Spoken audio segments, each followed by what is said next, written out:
This week's read aloud and our first anchor text is called Ye Shen. It is a fairy tale, and it is a fairy tale from China. You will find similarities to this fairy tale to one that you've probably heard before called Cinderella. Let's move over to the left-hand side where it says genre in blue. There's a little check mark next to genre, and let's read what a fairy tale means. You've probably heard of it before. A fairy tale is a make-believe story that has been told for many years. Look for characters who would not exist in real life, a happy ending. Ye Shen. And let's think about our essential question. What can you learn from reading a fairy tale?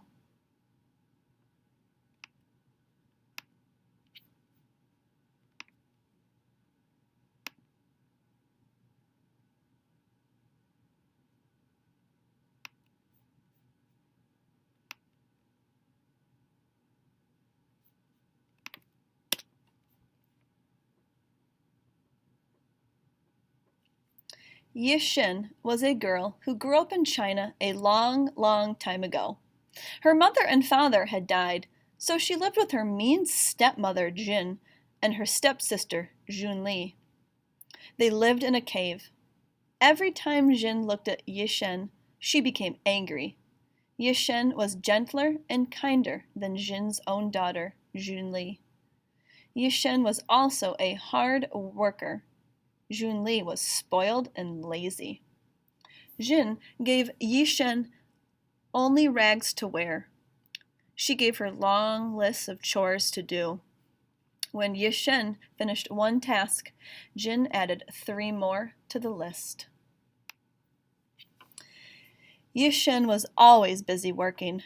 She did not have a chance to make many friends, but she did have one, a very special friend. This friend had golden eyes, glimmering scales, and a big, beautiful tail. It was a fish that lived in the pond.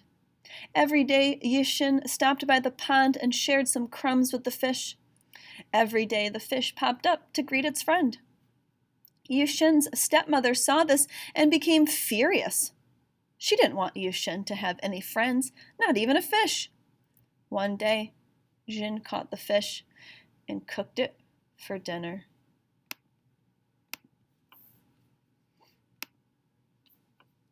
Ye Shen cried when she saw her friend served for dinner. She ran out of the cave and sat by the pond. "What's the matter?" an old man asked her. Ye Shen told him about her friend. Ye Shen told him about her friend the fish. Then she told him what her stepmother had done. "Listen carefully to me," the old man said. "The bones of that fish hold special powers. Take the bones and bury them in 4 pots. Put 1 pot at each corner of your bed. Whenever you need help, tell the bones what you need. They will make your every wish come true." Ye Shen followed the old man's directions. When she got back to the cave, she buried the bones in 4 pots. Then she put the pots by the corners of her bed. She did not have anything to ask for yet, but she felt content, knowing that her friend was close by. A few weeks later, the spring festival arrived. At the festival, young men and women could meet. They hoped to fall in love and marry. Jin didn't want to ruin Junli's chance of finding a husband, so she ordered Ye Shen to stay home and clean. Then she and Junli went to the festival.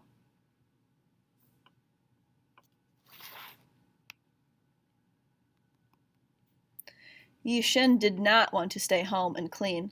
For the first time since she buried the bones, she had a wish. "I wish I had beautiful clothes," she said to the bones. "I wish I could go to the festival. I wish I could be like all the other girls." As soon as Ye Shen said the words, something amazing happened. She was covered in the finest clothes from head to toe. Her old, worn shoes were replaced by a pair of slippers made from silk. Ye Shen was overjoyed and grateful for the gifts from her friend. She ran off happily to the festival. Everyone at the festival stopped to stare at Ye Shen when she walked in. Who was this beautiful girl in the magnificent clothes?